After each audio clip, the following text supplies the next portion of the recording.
Hello, everyone. Thank you for joining us today, and welcome to today's webinar on a powerful presentation, persuasive presentations with Roger Granis. Before we begin, I'd like to cover a few housekeeping items. This webinar is being recorded, and within a few days, you will receive an email with both the slides and recording. You can ask any questions using the Q&A box on your screen, and Roger will answer as many questions as possible during his presentation. My name is Michelle, and I oversee the education and professional certification products and services at the IEEE Computer Society. Each month, we host webinars focused on essential business skills designed to help you excel in your current role and support your career growth. It's no secret that public speaking is one of the key to success in the workplace. However, building your career is an ongoing process. With resume help, advice, and a community of over 300,000 computing professionals, our Career Center is the ultimate one-stop shop for all your needs. Get started at careers.computer.org. Joining us today is Roger Granis, principal of Granis Group since 2005. Roger understands engineers and has dedicated his career to helping them communicate more efficiently. He has also improved business performance at some of the biggest names such as GE, Underwriters Laboratories, Symantec, Pepsi, Royal Bank of Scotland, Foot Locker, and Synchrony. Roger, thank you for presenting today. The floor is yours. Michelle, thank you. Hello, my fellow engineers. If you've watched the program from me before, you'll know that my father was a lifetime member of IEEE and a great guy. So I'm here to share my knowledge with you, but also to pay back. IEEE was great to my father and therefore me. And I say thank you. And let's get started here. All right, so we're talking about powerful, persuasive presentations. And I have spent my life, as Michelle said, dedicated, really learning, studying, practicing, teaching, been in business many, many decades. And so today I share with you some of the best of the tips that I picked up over the years on how to be more effective when presenting information. So we're going to do a quick poll here. Couple polls throughout our time together. Here's the first one. Just want to get a sense of who you are. So if you can just check one of those boxes, great. Are you a student, PhD candidate, entry level, team lead, supervisor, manager, director, C-suite, retired, or other? So we've about 22% of you so far having clicked in. Let's see if we can get that up to 25%. Like we're doing an auction here. There we go. We made it to 36. So without further ado, we will see our results. All right, 26% of you are managers, another 23% retired. So we've got a lot of managers, directors, supervisors, team leads. So a lot of leaders today is what I'm seeing, plus a few others. So anyway, gives me a sense. Thank you. And by the way, this is going to be not me talking all the time.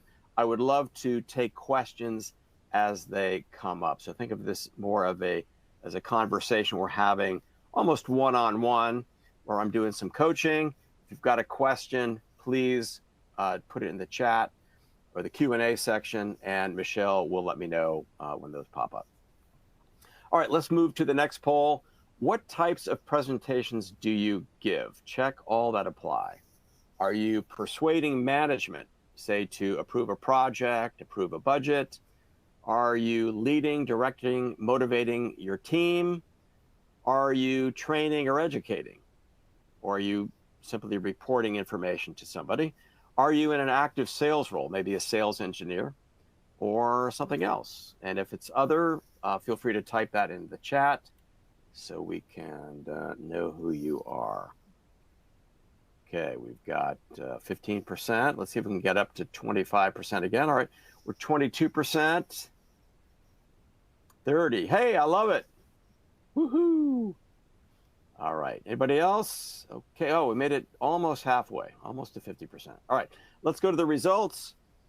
So the bar that jumps out are the training and educating. So you're doing a lot of training and educating, and the rest fairly evenly distributed across persuading management, leading, directing, motivating your team, or reporting. Very few of you are selling, and some of you are also doing other kinds of presentations. All righty, thank you. All right, let's jump in a little bit. Oh, okay, this should have come later. We'll ask that later, no worries. Great. All right. Well, you know what? Tell you what, since it's here, let's just ask it here. This will tee up one of our future topics that we'll discuss in a few minutes. We'll talk about the importance and the power of using stories in your presentations, even stories from your own personal life, a vacation, something that happened at school, some life lesson you learned that you tell in the course of giving a presentation. How often do you use stories in your presentations? Never, infrequently, sometimes, most of the time, all of the time. All right, we've gotten up to 41% quickly. Let's see what you said. Sometimes, most of the time, bravo, woohoo. So clearly more than 30, 40, 50, a clear almost 3/4 of you are telling stories sometimes or most of the time. Bravo. Stories are the most powerful form of human communication. So bringing those in, again, whether it's a personal story, a case study, let's say you're recruiting somebody to work for you, telling the story about another employee and the decision-making process that he or she went through, those have greater impact than simply giving data, statistics, and mentioning it. So backing up a key point with a story is super important. Bravo. All right. So now we'll take a look at our agenda. Here are the 5 things that we'll cover. Key mistakes to avoid, how to structure your presentation. We'll spend a lot of time on that because, of course, the key to an effective presentation is to have really, really good content. The key to overcoming nervousness, channeling your nerves, using it to your advantage, is to really believe in your content and having really good content. And that comes down to structuring your presentation in the right way. We'll also cover targeting your audience, how to do that, talk about compelling visuals, how to use those to support your key points, and then wrap up with, again, how do you channel that nervousness to present with confidence. Again, happy to take questions as we go. Feel free to type this in the chat. Michelle, keep an active eye on the Q&A box and let me know when we've got something. All right, based on my 30 plus years, almost 40 at this point, here's what I observe, especially with technical professionals. Number one mistake I see is too much information. Trying to put too much information into the PowerPoint, into the speech, into the presentation. When I worked at Gartner, which is a technology research company, I coached our technical experts there on how to identify the key points, get those up front, leave the rest at the back of the deck and go to them if you need them. But identifying your key points and avoiding the urge to tell people everything you know, that is one of the important things to avoid. Similarly, putting too much information on slides. For example, I see all the time people writing their presentation, their words, their talking points, word for word, out on the slides. We want to avoid that. We'll give you some ideas on how to do that a little bit later.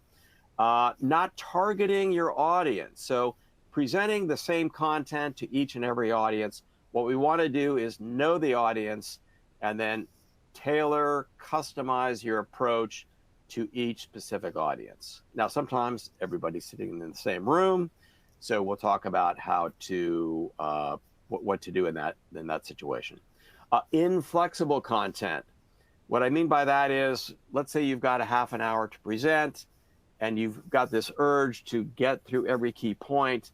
There's got to be some flexibility in there. For example, if the leader of the group you're speaking to wants to dig deeper on a particular point, we've got to have the willingness to go deeper into that point and then either skip some of the remaining points, make a judgment call in the middle of the presentation, or go through them quickly.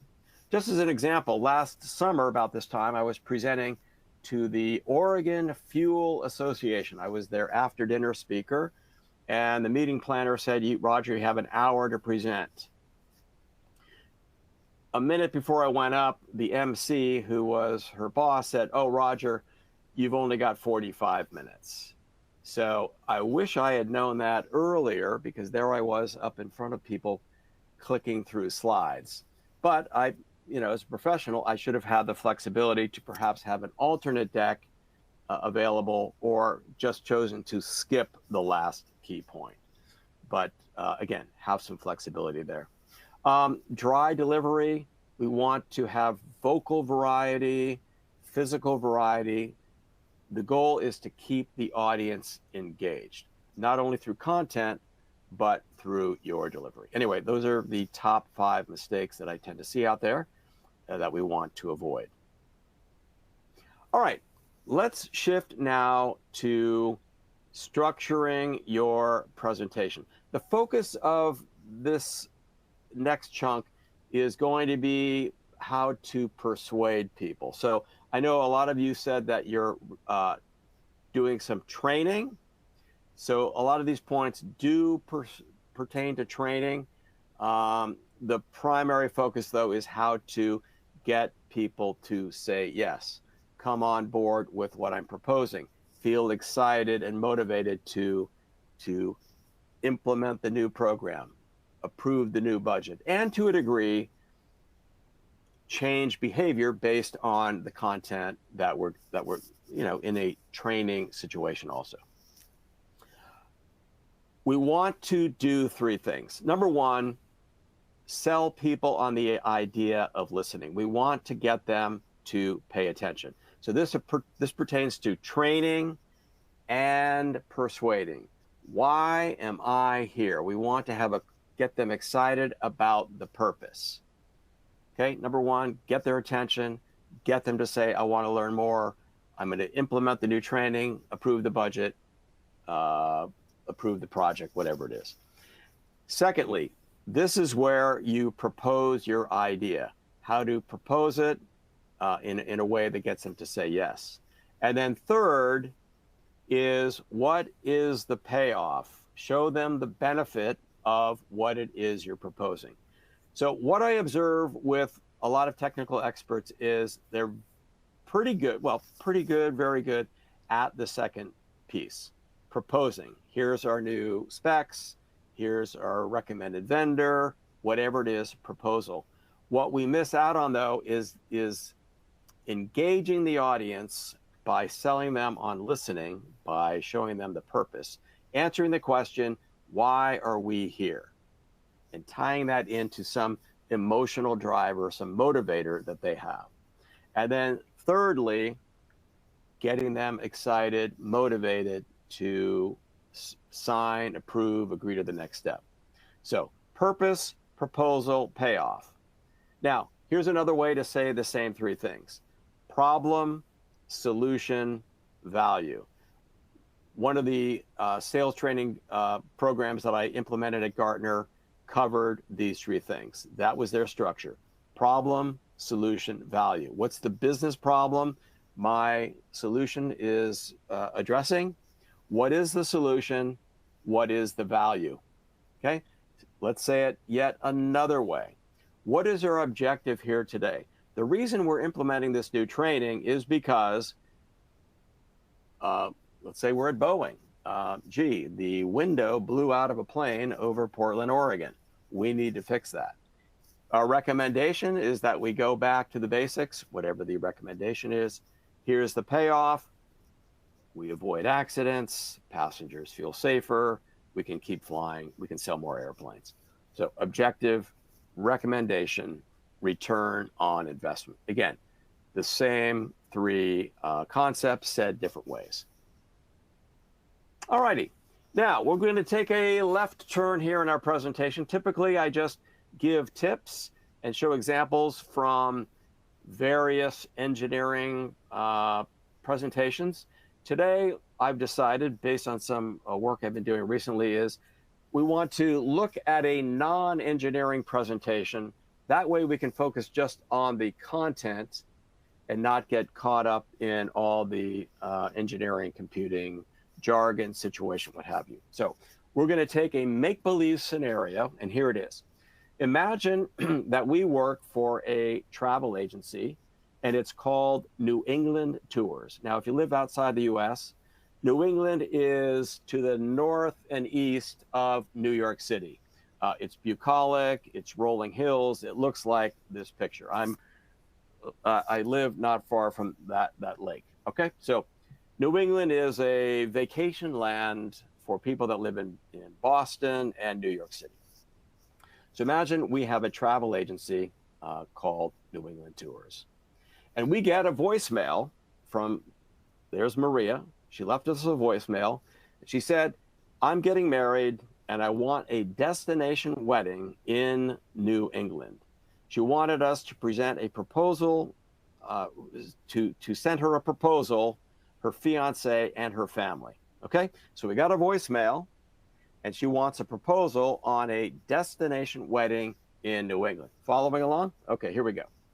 Now, if we take a look at the presentation mistakes, if we know nothing about Maria and her wishes, we would be at risk of the third bullet point there, not targeting our proposal to her and providing too much information. So the way to prevent those mistakes is to analyze our audience. So we're going to call Maria and say, Maria, I got your voicemail.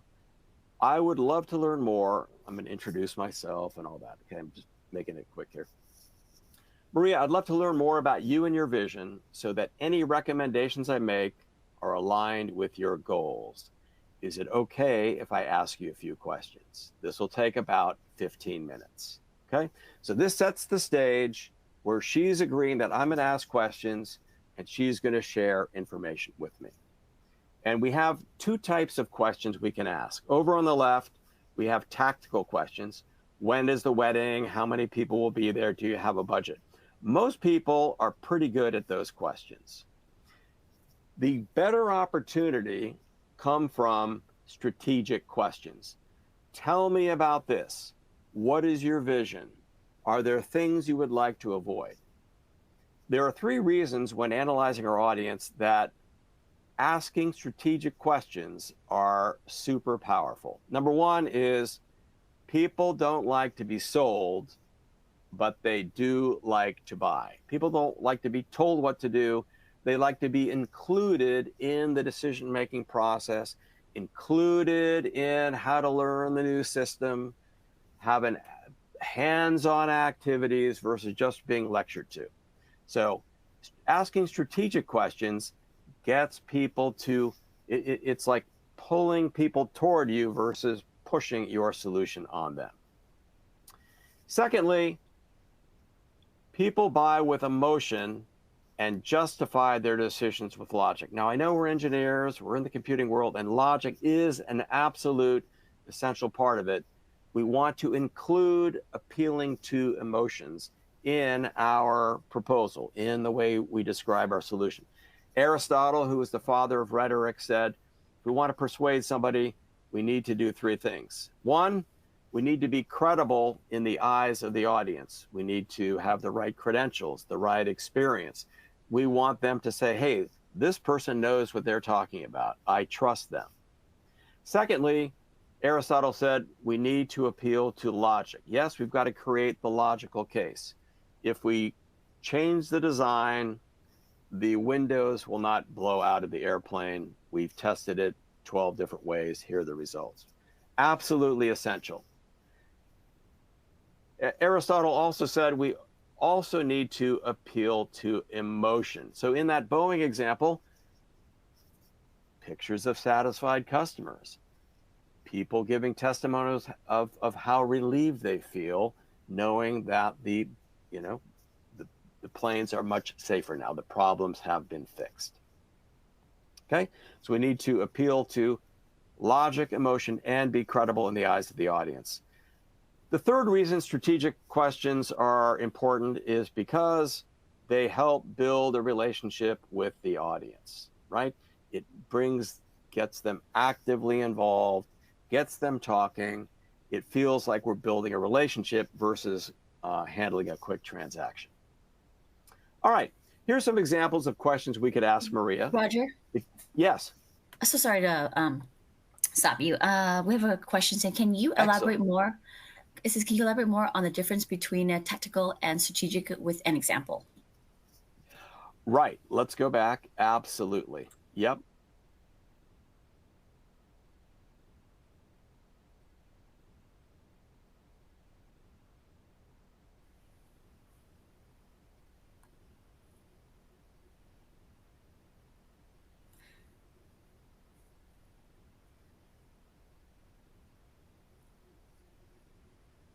Michelle? Yes, there you are. I was gonna Oh, wait. I clicked the backspace and I think it disconnected. I'm so sorry. It's okay, no problem. So I'm let's glad you're take, back. yep. It's good to be back. Thank you for the question. So let's take the Maria wedding example. If she left us a voicemail, we call her. So the tactical questions would be, Maria, we'd love to present a proposal to you. When is the wedding? How many people will be there? Do you have a budget? What would you like on the menu? Are there any food allergies? Those types of things. They elicit short one-word answers, like I just gave. A strategic question would be, gosh, Maria, we would love to propose the right location, the right environment for you, help your dream wedding come true.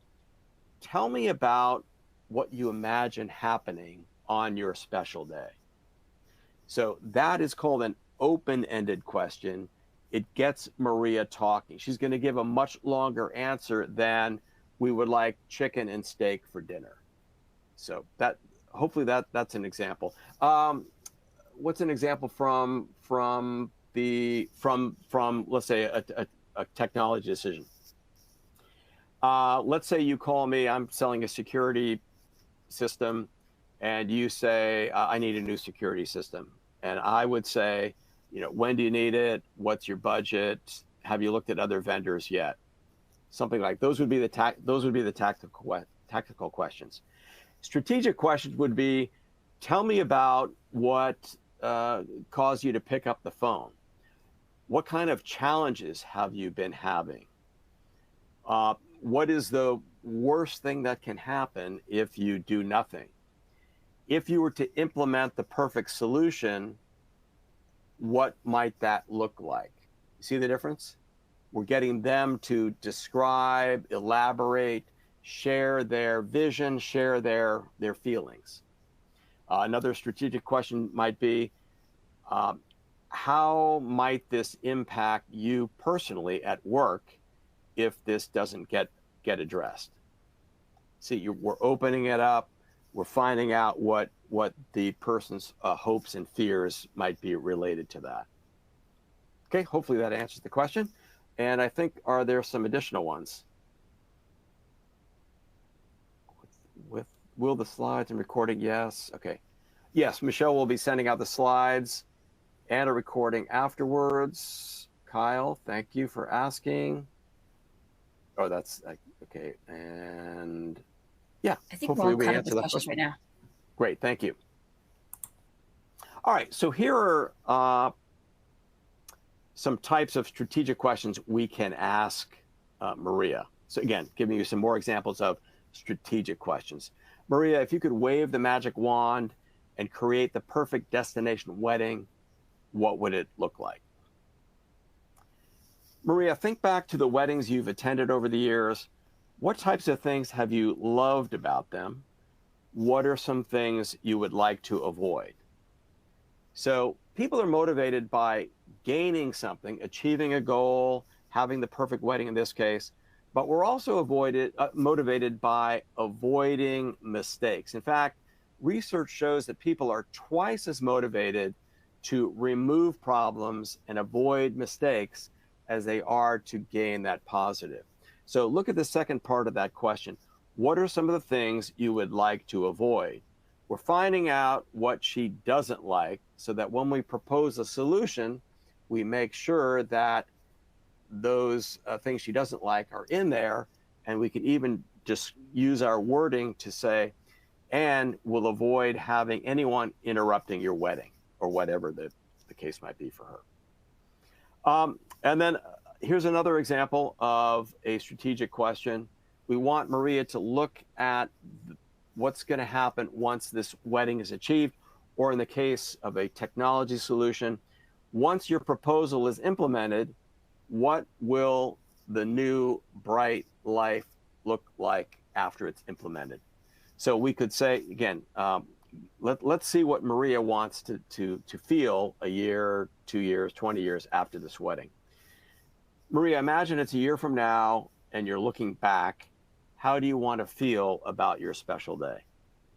I just want to feel good. I want to happy. I want to know that my family felt love and that they celebrated us together, whatever it might be.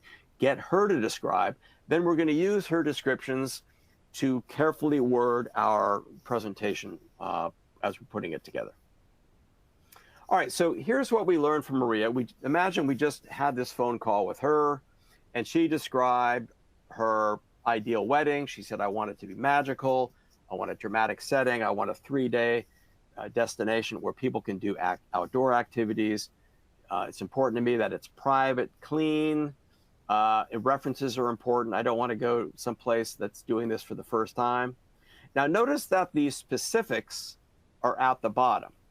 150 guests, and we want the wedding and the reception at the same venue. So typically, if we were only asking tactical questions, those answers would have come early on, because we would have said, how many guests, when is it, what's your budget, where would you like the wedding, how about the reception?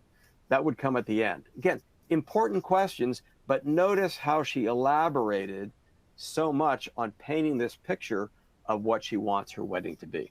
So we want your audience, as you're preparing your presentation, we want your audience to tell you, what are their challenges? What are their problems? Have you thought about any solutions?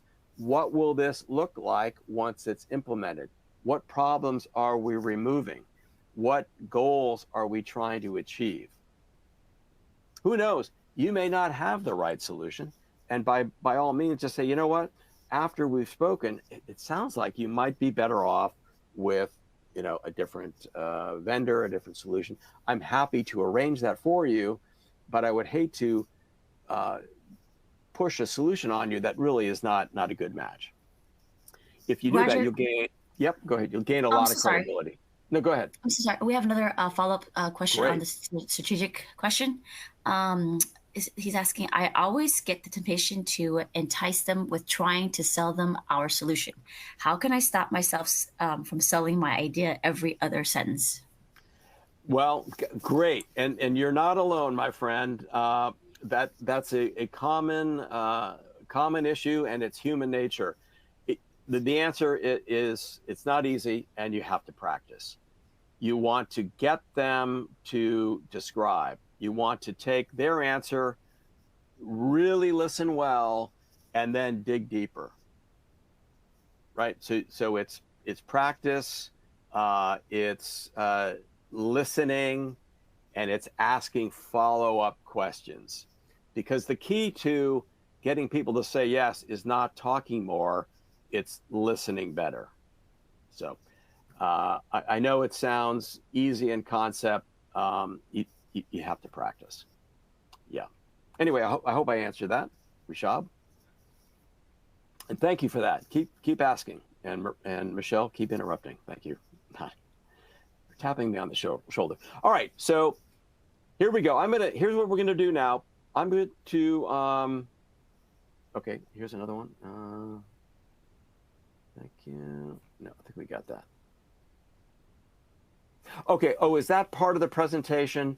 Okay, Kyle, thank you. So asking these strategic questions, is that part of the presentation or is it pre-research?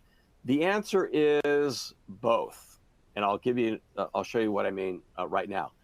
What I've just described up to this point is researching before you even put together your presentation. Okay? So we want to analyze the audience. Some of that's going to be in your own head, thinking through, but if you've got the time, having a strategic conversation or two with the key stakeholders involved with this. Even if you're doing training, talking to a couple of people who will be in the audience to ask them, hey, what are you hoping to learn in this training? How does it impact your job? What are the things that you already know about this topic? What don't you know? That will just help you have a much more targeted training in that case. All right, so back to our imaginary scenario. Maria left us a voicemail. We've had the strategic conversation. We made a list of all of her dreams and desires and whatnot. And now we put together a presentation. I'm going to go through this pretty quickly, and then I'm going to reverse engineer to let you know the decisions I made and the persuasion skills behind each decision. Okay, so I'm going to go through it once and then deconstruct or reverse engineer. So I'm going to say something like, now imagine Maria's brought her family, there are 25 people in front of me. And I say, Maria, thank you so much for calling us to propose a destination wedding for you. My team and I have spent a lot of time thinking about everything you told me and researching the various venues we could propose. We've come up with what we think is the best idea to create for you matrimony magic in Maine. Matrimony meaning weddings, marriage. Okay? Now, before we continue, Maria, I want to make sure that I understand your vision and hear any additional ideas from your fiance and family members as needed. As I understand it, you want a dramatic setting, a 3-day destination wedding where there are lots of outdoor activities.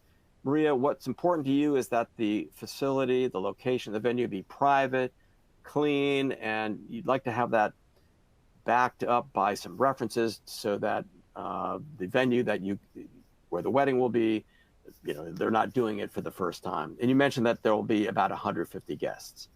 Is there anything, does that match your vision? Is there anything else you'd like to share? All right, I'm just going to step out of character for a minute.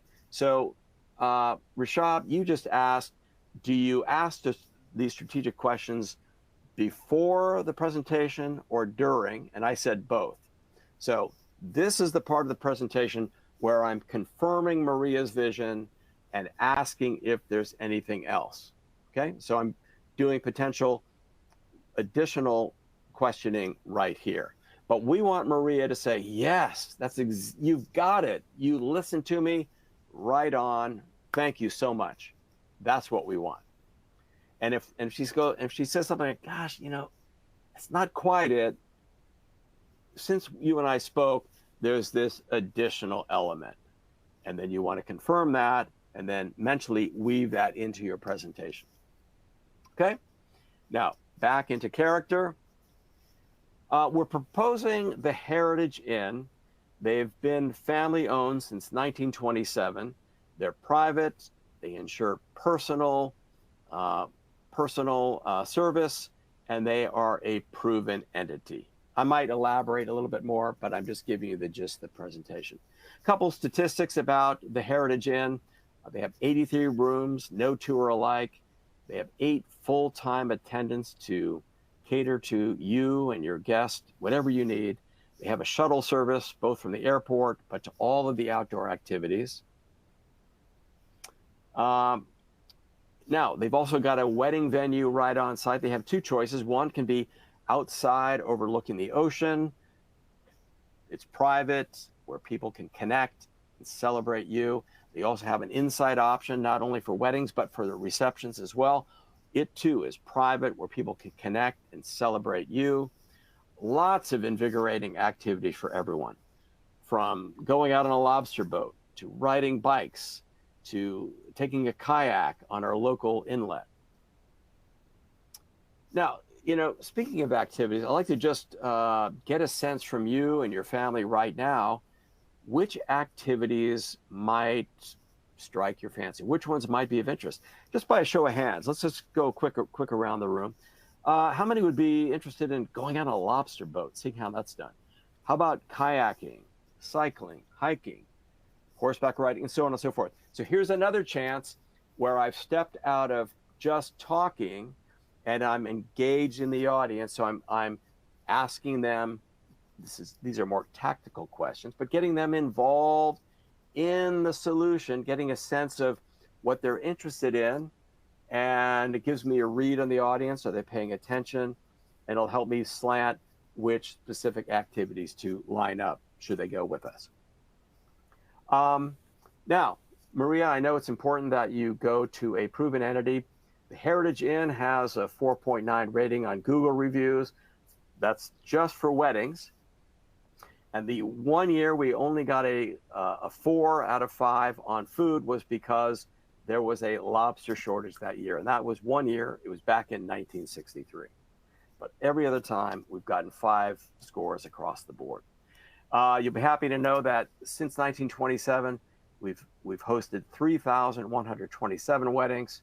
And get this, we have spawned grandchildren, children and grandchildren. We are now at 13,127. How about that? Just last year, I got a call, just like you gave me, Maria, from a young couple named Troy and Shannon. They were looking at a lot of venues. They did choose us and the Heritage Inn. Here's what they said about us. The Heritage Inn didn't just host our wedding. They created a weekend of magic that will last forever. We hope that 50 years from now, as you're celebrating your 50th wedding anniversary, you look back at the photographs and videos from your special day and say the same thing. Folks, any thoughts or questions? Okay, I'm going to take questions from Maria's family. What do you propose as next steps? I sense that you're fairly interested in this. A number of things we could do at this point. We could, well, certainly we could book it today. They're very popular and dates do fill up fast. We could schedule a virtual tour, or if you want to come take a look-see, we could put something on the calendar to have you do a walkthrough. Okay, trial close. And then, all right, so bang. So we've interviewed Maria. I've shown you a short version of the presentation that we would give to her family. Now let's deconstruct to show you the choices I made and why we made those to, again, be persuasive and avoid all of those communication mistakes. So our goal every time, as I said earlier, is we want to motivate people to say yes. And we also want our message to be memorable. So the 3 things we want every time: get them to remember, motivate them, get them excited, and get them to say yes to the next step, whatever that is. Always get them to say yes to something. You don't have to get the full yes every time. That would be great, but getting them to approve the follow-up meeting, schedule a tour, do a vendor demonstration, whatever it is. Okay, we've talked about analyzing your audience. How about you in a business perspective? You know, I've talked about this wedding example. So some of the things that you want to pull out of your audience, you want to find out are, what are their business objectives? How does your idea help them achieve their goal? You know, what are their personal goals at work, and how does your solution link to that? Make that connection very clear. What's their motivation? Is it job growth? Is it keeping their job? Is it staying under budget? Is it achieving a bonus? Is it recognition? What prior knowledge do they have of this topic? How receptive are they? Do they seem willing to hear your solution? If not, you've got to, change your message accordingly. What level of detail do they need? Again, I want to flag that one for engineers. We have a tendency to go into lots and lots of detail. Not everyone wants that level of detail. I think we've done a program or two you can find in the library at IEEE on the 4 languages of influence. I would recommend watching that one. I talk about the 4 different communication styles, and some people need the detail, but the other 3 don't. All right, we talked about strategic questions. I'm not going to elaborate on that too much further, but again, the importance of asking strategic questions. You could wave the magic wand. What types of things do you want to gain or avoid with this? Imagine the project is complete. How do you want to feel? What will that do for you? All right. Number one, we chose two things here. A big, exciting picture. Notice there's not a lot of detail on here in terms of words. So two things. One, we came up with a catchy title, which is memorable. And two, we showed a dramatic picture that engages the emotions. It gets Maria and her family saying, wow, I like it. We chose a campaign title, Matrimony Magic in Maine. Okay, there's something to having a title that's catchy, it's memorable, and people rally around it. Here's some examples from the world. Operation Overlord was the D-Day invasion at the end of World War II.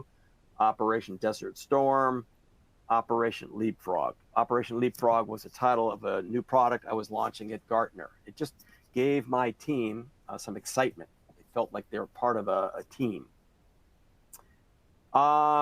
You can use other campaign titles. Here are some examples from the business world. When Gartner went public the first time back in 1990-ish, the CEO's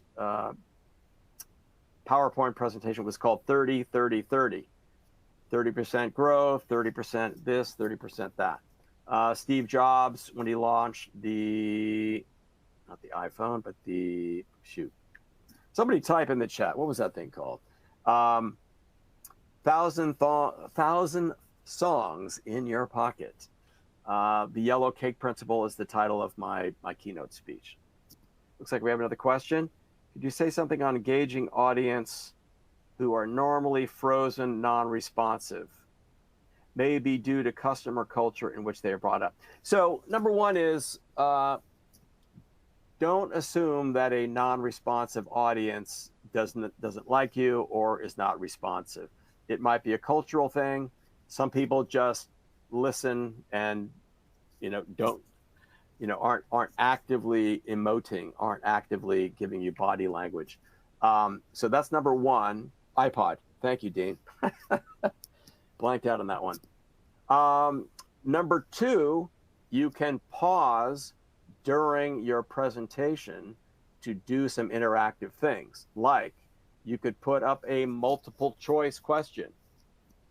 The solution I would prefer is ABC, or the thing I'm most concerned about with training is ABC.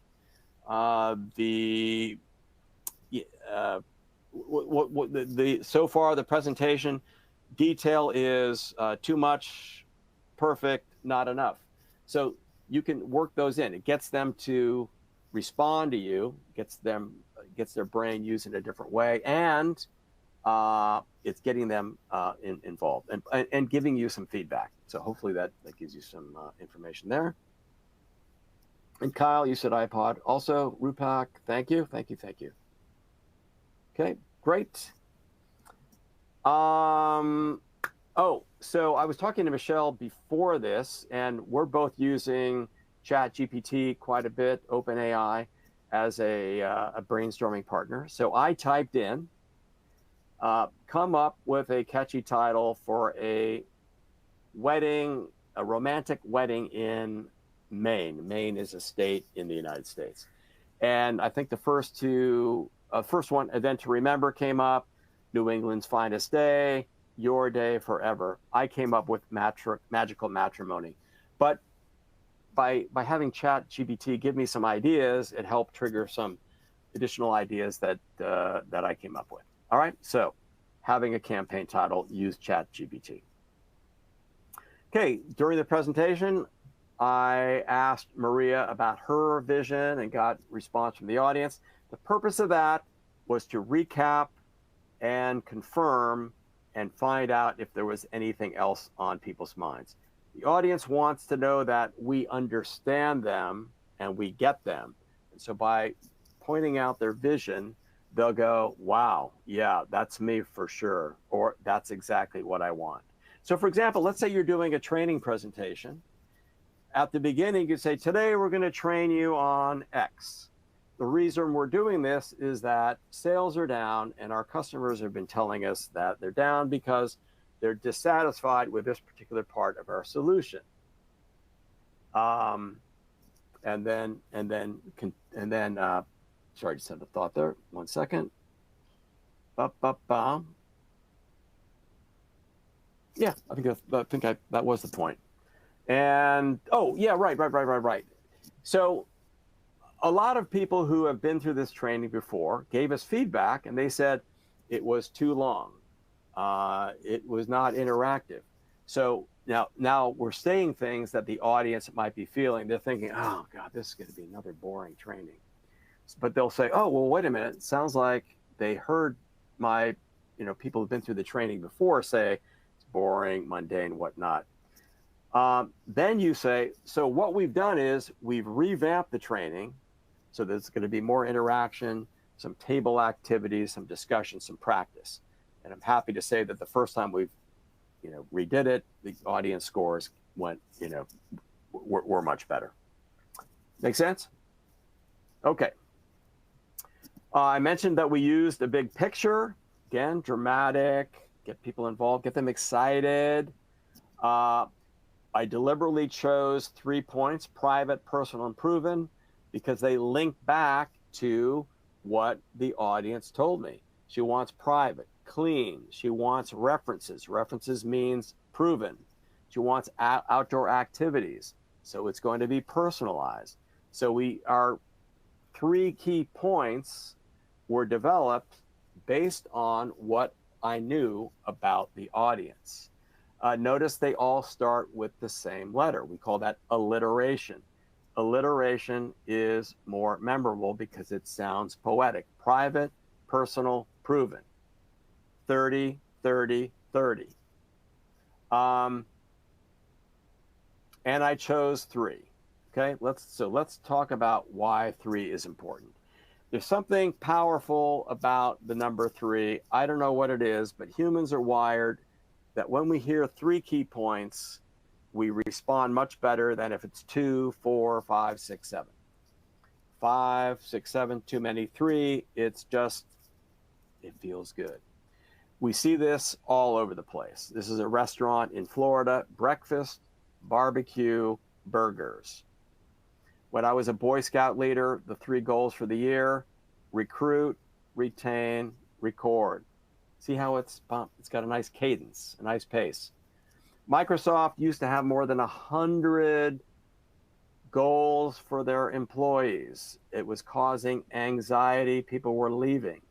An outside communications firm said, folks, you've got to reduce it to 3. Take the 100 and put them into different buckets of 3 specific buckets. They now have 3: clarity, energy, success.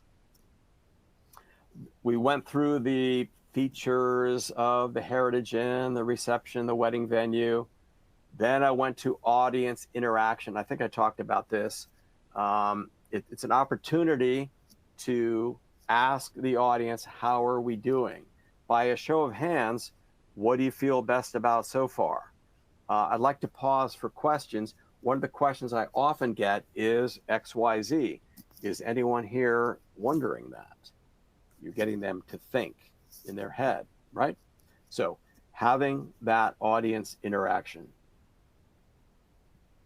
I made a joke about the Google reviews. The only reason we didn't get a 5 one year was because of the lobster shortage one year. I could have even said because our lobsterman wife was having a baby that day. A little human, a little moment of warmth. I made another joke about, not a joke, but a little moment of lightness. These weddings have created 3,000 we've done 3,000 weddings, and they've created several thousand children and grandchildren. See, personal touch, appealing to the emotions, thinking if the husband and wife might want to have children. Okay, so a couple points about using data, research, statistics. Absolutely need it. Again, you've got to appeal to emotion, you've got to appeal to logic. This is where you do it. But we don't want to use just data, research, statistics, unless the audience is just hardwired to receive information that way.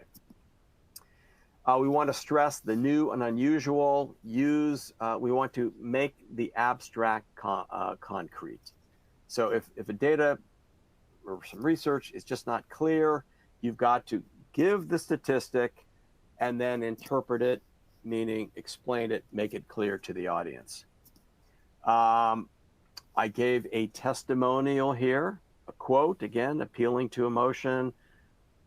Who else has done it? I used, if this were a longer real presentation, this wedding thing, I would have elaborated, talked more about Troy and Shannon. But the point is, I would have told their story. We talked about this earlier. Stories are the most powerful form of human communication. In my keynote speech, I talk about my auto shop teacher in high school. I talk about how my dad used to take pictures of telephone poles. I talked about Shirley, who was a woman down on her luck that my mom brought home from the grocery store, and Shirley made us cake. All personal stories. They have nothing to do with business, but I make a connection between the story and the business point I'm trying to make. I talked about, I painted a picture of what life will be like in 50 years, Maria and her husband looking back on their special day. That technique is called painting a picture of a brighter tomorrow. So in the US, Dr. Martin Luther King Jr. gave the I Have a Dream speech, I think 1968. He was painting a picture of what life could look like if we all behaved like adults. We've made some progress. We've got a ways to go there. So I want to talk about one other thing that I touched on briefly, that people are motivated by two things: by gaining something, fulfilling a dream, making their hopes and wishes come true, but also removing burdens, eliminating headaches, reducing their fear. Again, as I said earlier, people are twice as motivated to eliminate the negative as they are to gain the positive. So as you're describing your solution, don't just say, if we do this, everything's going to be great. Say, if we do this, we will have our turnover problem will be eliminated. We will reduce our security risk by 87%. Our questions about the questions we get from our customers will be reduced. So we'll be able to take fewer customer service calls, whatever it is. So two ways to describe your solution. All right. At the end of this, at the end of the Maria presentation, I did two things. I said, any thoughts or questions? You're getting a gauge of the audience. How are they feeling about this? And I also asked for some kind of commitment for next steps, a tour of the property, let's say, review the menu. Again, that's going to flush them out. Are they on board? Are they coming along with me? Do they have further questions? All told, the structure of the presentation looks like this. Describing the situation, you want the ideal wedding. We're proposing matrimony magic in Maine, support point 1, 2, and 3, and then a picture of what life will be like. Problem, proposal, payoff. 3 key points in the middle. All right. I'm going to pause for questions here. Any questions? And I actually have more content. So I'm going to see how we can insert the highlights of the remaining content. A couple key points. One, variety is key. Appealing to the audience different ways. Don't just keep hitting the same note. Don't just hit them with data, data, data, data, story, picture, audience survey, audience interaction, a little more data, another story, testimonial. Change up your visuals. The more variety, the better. And remember, less is more. As Alfred Hitchcock said, drama is life.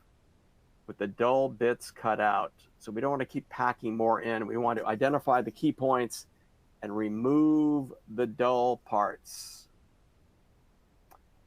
Said another way, perfection is achieved not when there is nothing more to add, but when there is nothing left to take away. All right, let's just do a speed drill on some compelling visuals. Number one, this is typically what I see from technical experts. They just write out their entire script on screen. We don't want to do that. You need to know what you're going to say, type it out, but once you have that down, move it to the notes section or a Word document somewhere other than the screen. Okay, here's one way to say the same thing. A little image and 5 bullet points. Or you could just have the image. When Kennedy gave his moonshot speech, he did back in 1963, very famous speech where he said, by the end of this decade, we will fly man to the moon, have him walk around the moon, and fly him back to Earth safely. Now, Kennedy did not use PowerPoint, he just spoke. But let's say he were to use PowerPoint, what are some ways he could have used that? Well, he could have written his speech on each slide. Okay, we don't want to do that.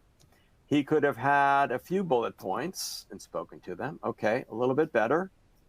He could have had a picture of a moon with the bullet points. He could have had just a picture of the moon. Now, notice how your emotions change when you're just seeing that picture. You go, wow, much more powerful than having any words at all. He could have put the bullet points on the moon. He could have brought in a little bit of humor and had a picture of a cow jumping over the moon. Now, I worked with an engineering firm that talked about petrochemical plants blowing up when sparks were entered into the environment. And this is what his slide looked like. And I'm like, don't you think you'd have more impact if you put a picture of a plant blowing up? He goes, oh, there's a good idea. Again, see the difference?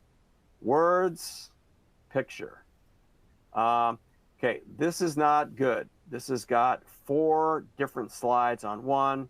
We want to have one idea per slide. This should be broken into 4 slides. The images should be moved into the notes section, and then we should make good slides. The rule about bullet points is this. There's the old 5x5 rule. Have no more than 5 bullets, no more than 5 words for per slide. Okay, that's the rule of thumb. Gary, I see a question. Thank you. I am presenting at a convention. Woo! My audience won't be defined until the day of the presentation. Any other way to target them? Yes, Gary, here's what I'd like you to do. Please send me an email, and I would love to have a conversation with you afterwards because I love doing this. All right, and I'm going to have my email up at the end.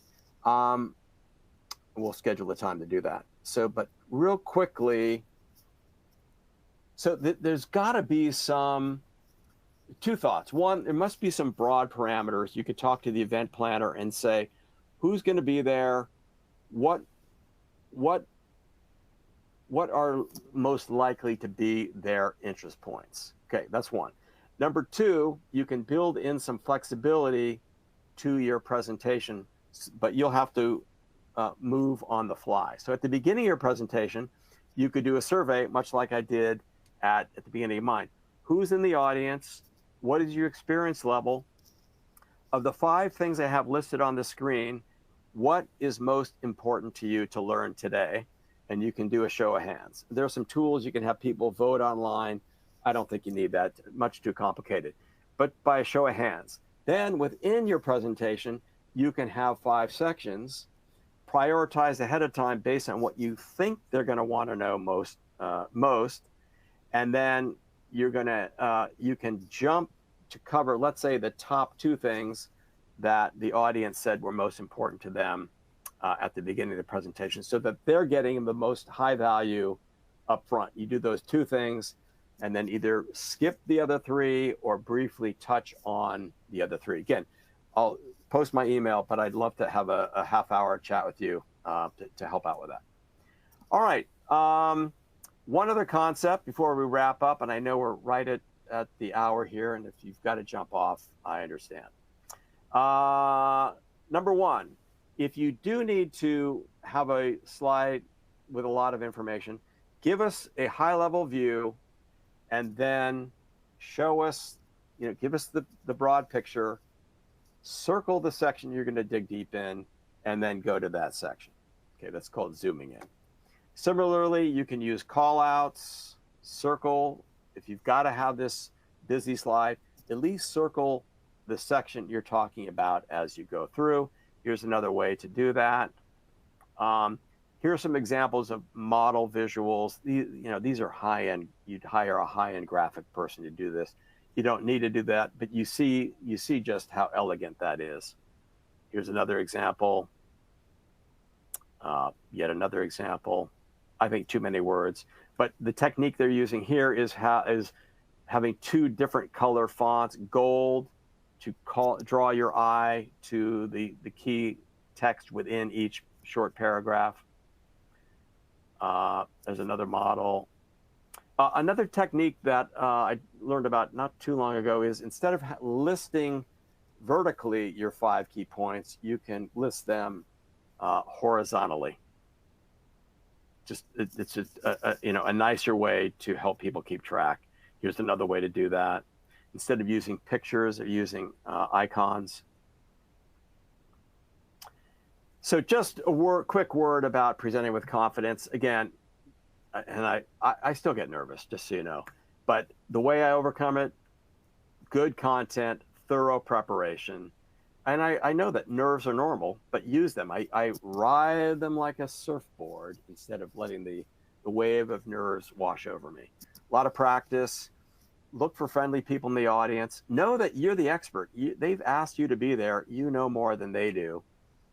Another technique I learned in theater is to take 3 quick, deep breaths. It gives you a burst of energy to the brain and a surge of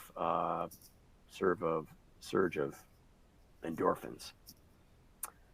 My final thoughts: don't apologize, don't preamble, just take the stage, own it, be it, deliver. Be very careful with humor. When in doubt, leave it out. And remember, your audience wants you to succeed. And don't mistake people that don't look engaged. They may just be processing information than other more animated people. All right, thank you. Gary, I'll be putting up my content info in just a second. I'd love to see in the chat what you learned. And Roger, yeah. so sorry. Are you able to hopefully answer one more question? Absolutely. What are the key elements that make a technical presentation powerful and persuasive? How can engineers effectively structure their presentation to maintain audience engagement? And what techniques can be used to simplify complex technical information without losing accuracy? Great, thank you. Yeah, so okay. Power. So number one, knowing your audience and only presenting the most important information to them. Some content can be delivered in a written format. They can read it ahead of time or after. So use the interactive time, the presentation time to cover the key points. Number two, you don't have to lecture completely. In fact, Michelle, this is a great topic we can do, is training. We really haven't covered that. But instead of you lecturing and telling everybody what to do, there are all kinds of exercises you could do where you can have table discussions, give each table a question so that they're workshopping it themselves, discussing and reporting back. You can have quizzes, multiple choice. You can give case studies to tables, have them discuss and report back. You can do pairing and sharing. So, okay, let's take 5 minutes. I want you to turn to the person next to you and tell them one key thing you've learned today and one question still remaining. Again, get the audience involved. Okay, so let's see, what else can we say there? Structuring your presentation. Oh, here's another technique. At the beginning of each section, give them the bottom line up front. Think of it as a pyramid. Give them the answer, the most important information here. The thing that's most important to remember here is this. What is it? X, Y, Z. Now, how do you do that? Then you go into the details. But instead of giving a long, lengthy 12-point, 15-point step-by-step, break it into chunks. Break each section into, break that, let's say 12, 15-point item into 3 sections. Okay, section 1, then we're going to cover these points within there. Section 2, so breaking things into 3 key points, and then put the details underneath those. Using analogies, metaphors, and stories. So when I was learning about client service computing, this is a long time ago, the instructor used the comparison to a shop vacuum, a big vacuum you'd use out in your garage. So comparing this technical thing to something more tangible that the audience might be familiar with. Hopefully that gives you some ideas. All right, Gary, shoot me an email. If anyone else would like an article where I go into details about persuasion, it's called the Yellow Cake Principle, the recipe for influence, send me an email, roger@granisgroup.com, and put in the subject line IEEECS. If you've got another question like Gary, specific, send me an email and I will do my absolute best to answer it for you. All right, and my book is online, The Yellow Cake Principle, on Amazon. Again, simplifying how to be persuasive using the cake as a metaphor. Anyway, I hope that was helpful. Thank you. Great, thank you, Roger. Let's see. I want to thank you, Roger, for your presentation, and thank you to our audience and all your good questions. I do want to mention that we have additional webinars coming up over the next few weeks. On July 30th at 11 Eastern, it'll be on IEEE 802 standards on extremely high thoughtful Wi-Fi. August 22nd at 11 a.m. Eastern Time on professional reliance in the workplace. Registration for these upcoming events is now open. Again, we will be emailing you a link to these future events along with the slides and recording of this webinar. Thank you, everyone, and have a great day.